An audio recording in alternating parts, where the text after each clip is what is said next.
اللهم صل وسلم وبارك على سيدنا محمد وعلى اله وصحبه اجمعين.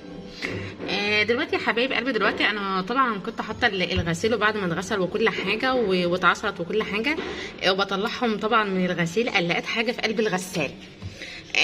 لقيت طبعا لقيت فلوس. شايفين يا جماعه؟ لقيت فلوس اهيت. وبدور برضو، يعني ثواني، وبدور برضو اهوت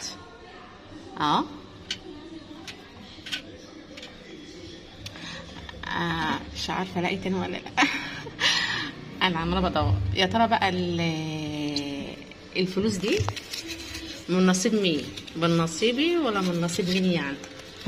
مش عارفه الصراحه. وهي كمان اهو يا جماعه ده اهو. يا ترى بقى ايه من نصيب مين؟ من نصيبي ولا من نصيب مين بالظبط؟ بس متهيألي كده من نصيبي.